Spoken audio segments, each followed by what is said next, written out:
제목은 복 있는 자는 어떤 사람인가, 이러한 말씀의 제목으로 하나님의 말씀을 전하도록 하겠습니다.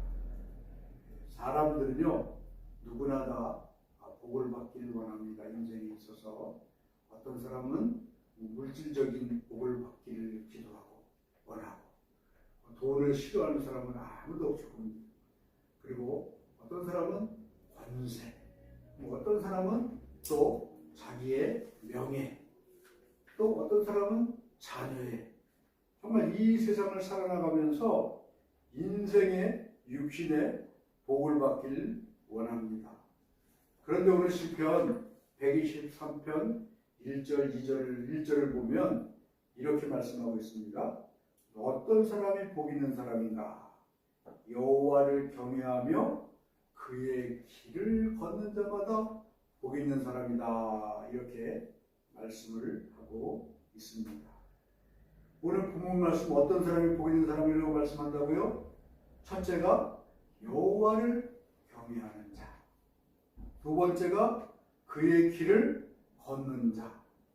이런 자가 복 있는 자지, 하나님 앞에서 재산이 많다고 명예가 있다고 권세가 있다고 해서 결코 그게 참된 복이 아님을 지금 말씀하고 있습니다.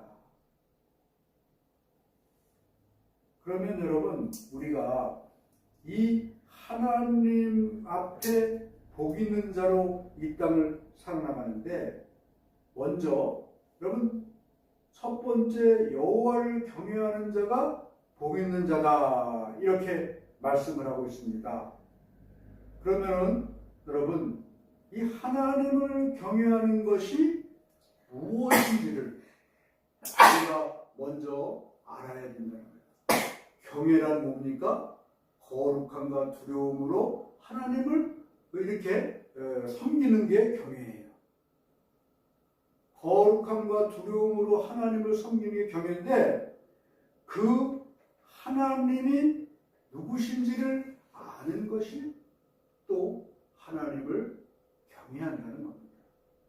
오늘 하나님을 경외하는 자가 복이 있다 이랬는데, 도대체 그분이 어떤 분인지를 아는 데서 출발합니다. 그러면 하나님을 경외하는 것의 첫 번째 출발점은 뭐냐?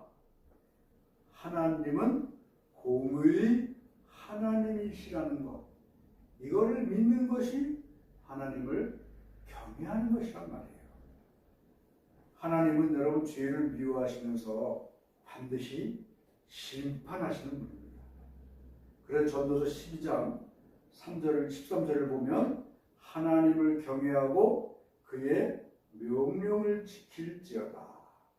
이것이 사람의 본분이니라, 이렇게 말씀하고 있어요. 사람의 본분이 뭐라고요? 하나님을 경외하고 그의 명령을 지킬지어다. 여러분, 하나님은 공의의 하나님이에요. 공의가 뭐냐? 하나님은 악한 자에게는 진노하시고 선한 자에게는 복을 주신다. 이러한 사실을 우리가 깨달아 아는 것이 공의의 하나님이시라는 거예요. 우리가 여러분 이 땅에서 하나님을 믿는다고 해서 어떤 잘못을 저질러도 다 하나님은 사랑의 하나님이기 때문에 용서해 주신다, 이렇게 생각하는 것 자체가 공의의 하나님을 바로 바라보지 못한다는 겁니다. 공의의 하나님 어떤 하나님이시냐? 바로 악한 자의 죄를 심판하시고 선한 자를 상 주시는 이시라는 거예요. 그렇기 때문에 여러분, 우리가 이 땅에 공의의 하나님이다 라는 것을 깨달아 알면 믿는 우리는 하나님 앞에서 언제나 죄를 지을 수가 없는 거예요. 왜냐? 공의의 하나님이 언제나 나를 지켜보시면서 내가 죄를 지면 용서하지 않으시기 때문에 그렇다는 겁니다. 우리가 나무에 일 때문에 못을 박습니다. 그리고 못을 박고 난 다음에 그 못이 쓸모가 없어지면 그 못을 어떻게 해요? 다 뽑아버리죠. 그러나 여기서 우리가 알 수 있는 것은 그 못을 뽑았다 그래서 그 못 자국은 없어지느냐? 그게 아니에요. 흔적이 그대로 남고 그 구멍이 그대로 남아있다는 거죠. 마찬가지로 우리가 여러분 죄를 짓고 용서를 받는다는 것은 이 못을 뽑아버리는 것 같은 거예요. 죄를 짓는 것은 못을 박는 것과 같고 용서받는 것은 그 못을 뽑아버리는 것과 같은 것입니다. 그러나 못을 뽑았다 해서 그 흔적이 남듯이 죄의 흔적이 남고 결국 여러분 하나님은 용서해 주시긴 하시지만 그 죄에 대한 대가를 늘 우리에게 요구하신다는 말입니다. 그렇기 때문에 우리는 하나님 앞에서 정말 공의 하나님이다, 두려움과 떨리는 그런 하나님이시다 라는 사실을 믿는 것, 그렇기 때문에 우리가 죄를 이 땅에 지으면 안 된다는 거죠. 그러한 사실을 믿는 것이 뭐예요? 하나님을 경외하는 거다 이렇게 말씀하고 있습니다. 신명기 5장 9절부터 10절은 이렇게 말해요. 나 네 하나님 여호와는 질투하는 하나님인즉 나를 미워하는 자의 죄를 갚되 아버지로부터 아들에게로 3, 4대까지 이르게 하거니와 나를 사랑하고 내 계명을 지키는 자에게는 1000대까지 은혜를 베푸느니라. 여러분, 우리는 죄에 대한 분명한 입장이 있어야 됩니다.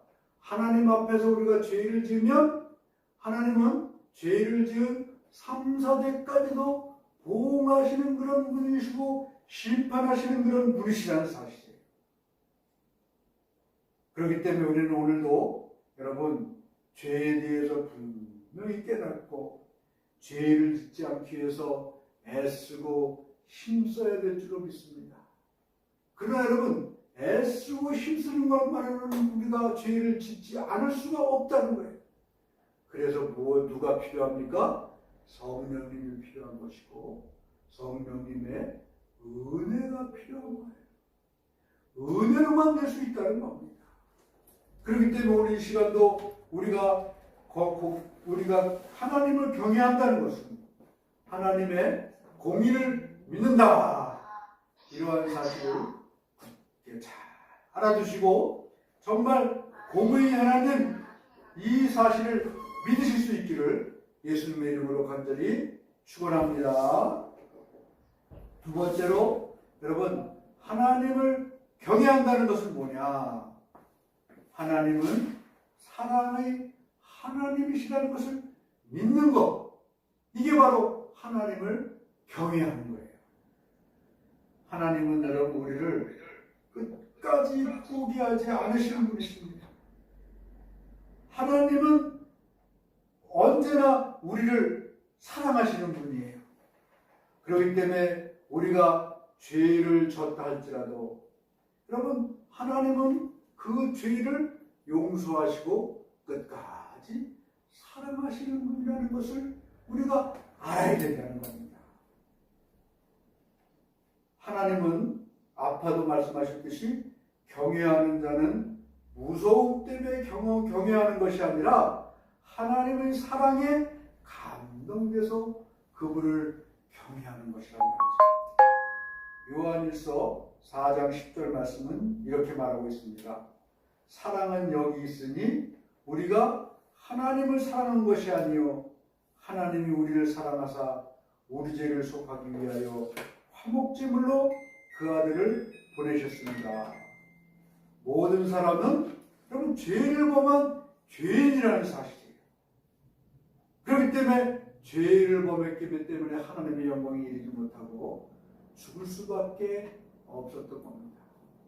그러나 하나님은 죽을 수밖에 없는 저와 여러분을 사랑하셔서 당신이 사랑하는 아들 예수 그리스도를 이 땅에 보내주셨고 십자가에 죽게 만드셔서 저와 여러분의 모든 죄를 다 속량하시고 우리를 자유케 하시는 분이라는 사실입니다. 이런 이야기가 있습니다. 미국의 노예 문화가 크게 번성할 때에 노예 시장에서 어느 노예를 파는 노예 상인이 있었어요.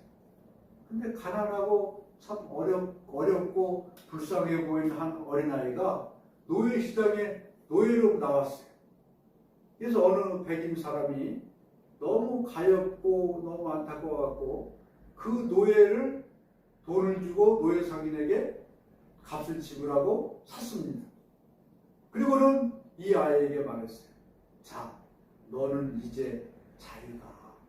내가 너를 돈으로 사서 이제 자유의 몸이 됐으니 너는 이제 자유자니까 네가 가고 싶은 대로 가라. 이렇게 얘기를 했어요. 그러나 이 어린 노예는 그렇게 말했습니다. 아닙니다. 당신이 나를 값을 지불해서 나를 자유케 하셨으니 이제는 더 이상 강제로 내가 당신의 종이 되는 게 아니라 자유인으로서 자유하는 마음으로 내가 당신의 종이 되어 당신을 따라가겠습니다. 라고 고백하고 이 주인의 종으로 살았다고 합니다. 여러분, 이 어린 노예는 값을 지불해서 자유자가 됐어요. 여러분, 우리도 마찬가지입니다.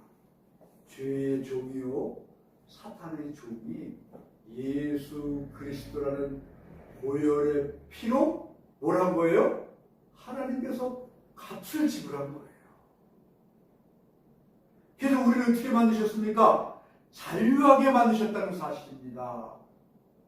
이것이 바로 하나님의 사랑이라는 거예요. 그렇기 때문에 우리가 하나님을 경외한다라는 사실은 하나님은 끝까지 나를 사랑하시는 그런 사랑의 하나님이다. 이 사실을 믿는 게 바로 하나님을 경외하는 것이다. 이것을 기억하실 수 있기를 간절히 축원합니다. 세 번째로 하나님을 경외한다는 것이 뭐냐? 하나님은 복 주시는 하나님이시라는 사실을 믿는 것이 하나님을 경외하는 거예요. 여러분, 신명기 28장을 보면 우리에게 복 주시는 하나님에 대해서 말씀하고 계십니다. 제가 읽어보겠습니다.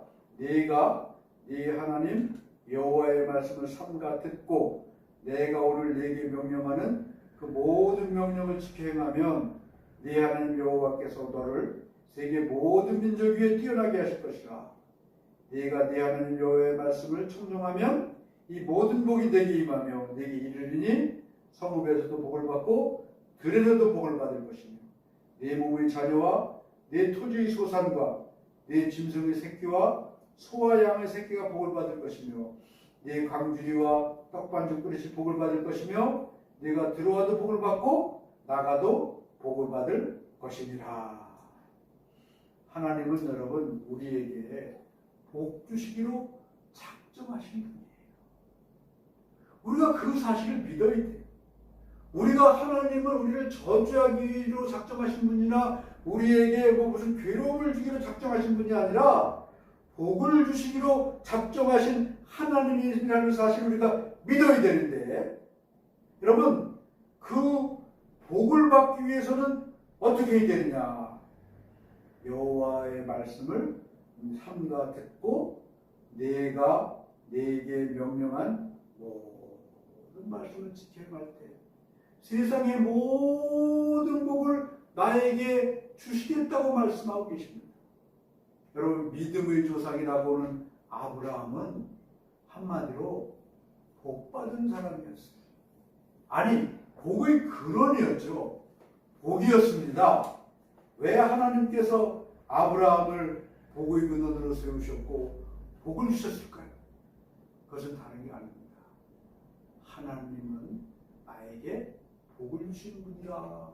이러한 사실을 믿고 하나님이 말씀하시는 대로 순종하며 따라갔기 때문에 그렇게 하나님이 복을 주셨어요. 아브라함에게 뭐라고 말씀하셨습니까? 너는 너희 친척 본토 아비 집을 떠나 내가 네게 지시할 땅으로 가라 이렇게 말씀하셨거든요. 근데 아브라함이 도대체 지시할 땅이 어딘지를 몰랐어요. 그러나 무작정 하나님이 너는 너의 본토 친척 아비 집을 떠나라. 그러니까 벌떡 일어나서 떠났습니다. 그런데 성경은 뭐라고 얘기하냐면 아브라함이 갈 바를 알지 못하고 떠났다 이렇게 말씀하고 계세요. 그러면 여러분 갈 바를 알지 못하고 떠났다는 이 뜻이 무엇입니까? 하나님이 인도하시는 대로 인도하심을 믿고 떠나서 갔다는 거예요. 갔더니 마침내 어디까지 갔습니까?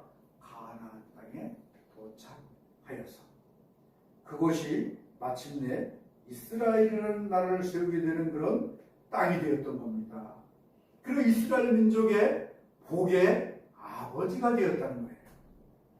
여러분, 오늘 이 시간 우리는 하나님을 경외한다는 것은 세 번째 뭐냐? 바로 하나님은 우리에게 복을 주시는 심을 믿는 것이 하나님을 경외하는 것이다. 이러한 사실을 깨닫고 나부터 이제는 아브라함처럼 아브라함이 받은 복을 저와 여러분이 또 저와 여러분 후손이 받을 수 있도록 하나님을 온전히 경외하는 마음, 하나님은 나에게 복을 주시는 분이시다, 이러한 사실을 끝까지 붙들고 승리할 수 있기를 예수님의 이름으로 간절히 축원합니다.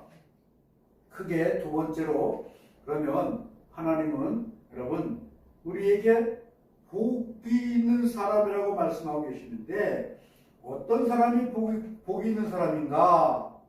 그의 길을 걷는 자가 복이 있는 사람이다, 이렇게 말씀하고 계십니다. 그의 길을 걷는다는 것은 하나님이 기뻐하는 방식으로 이 땅에서 살아가는 것을 말하는 거예요. 이사야 55장 8절과 9절은 이렇게 말씀하고 있습니다. 이는 내 생각이 너희 생각과 다르며 내 길은 너희 길과 다름이니라. 지금도 여러분 내 생각과 하나님의 생각은 달라요. 하나님의 길과 나의 길은 다릅니다. 그러나 여러분 중요한 것은 뭐냐? 세상의 길과 하나님 길은 다르지만 세상은 자기를 위해서 살라고 하고 욕심을 위해서 살라고 하고 명예를 위해서 살라고 하고 돈을 위해서 살라고 하지만 하나님은 하나님을 섬기고 다른 사람을 사랑하며 살라, 이렇게 말하고 있습니다. 이 길이 쉬운 길입니까? 아니에요. 절대로 쉬운 길은 아니에요. 그 길을 가려면 무엇이 필요하느냐?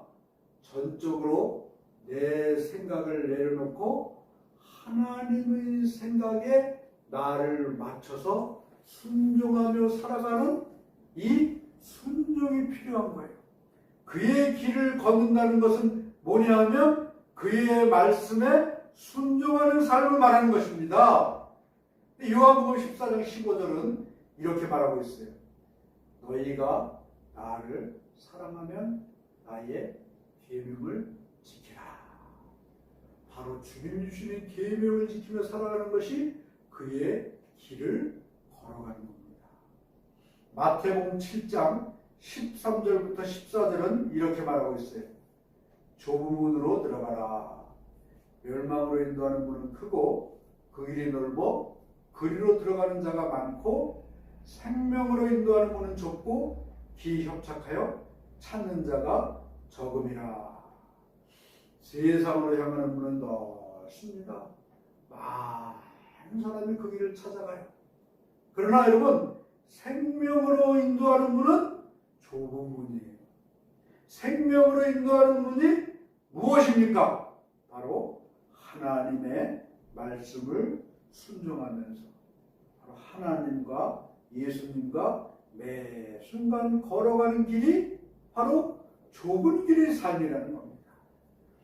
미국의 제22대 대통령인 클리블랜드라는 그런 대통령의 취임식이 있는 날 크게 그 신문에 미국 20대 대통령 클리브랜드가 취임했습니다 라는 그 신문이 있었어요. 그런데 어느 그 감옥에 그 사형수가 그 신문을 보면서 아주 술 피우는 그런 모습을 보였어요. 그래서 간수가 하도 이상해가지고 물어봤습니다. 당신은 왜 그 신문을 보면서 그렇게 술 피우고 있습니까? 그랬더니 이 사형수가 하는 말이, 이 21대 대통령으로 취임하는 이 클리브랜드는 원래 나의 대학 동기였습니다. 그런데 이 친구가 대학교 때 나와 함께 다니면서 학교 수업이 끝나면 나를 붙들고 교회를 가자고 자꾸 잡아 이끌었습니다. 그래서 나는 그게 싫어가지고 그 친구 손을 뿌리치고 그냥 나는 술집으로, 클리브랜드는 교회로 이렇게 가기를 4년 내내 그렇게 했습니다. 그렇게 하다 보니까 결국 그것이 지금까지 오게 됐고, 이 클리브랜드는 대통령이 되고 나는 사형수가 되었습니다 라고 말하면서 슬피 울었다고 합니다.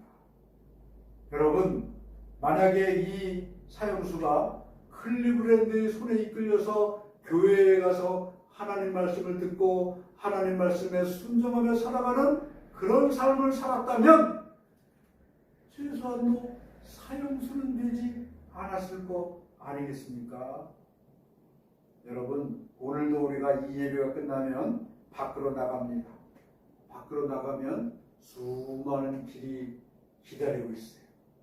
그 길 중에는 세상으로 향하는 길도 있고요, 술집으로 향하는 길도 있고요, 그 다음에 선한 일 향하는 길도 있고요, 죄를 짓기 위한 길도 있고요, 그리고 아무 생각 없는 그런 삶을 살아가는 그런 길도 있습니다.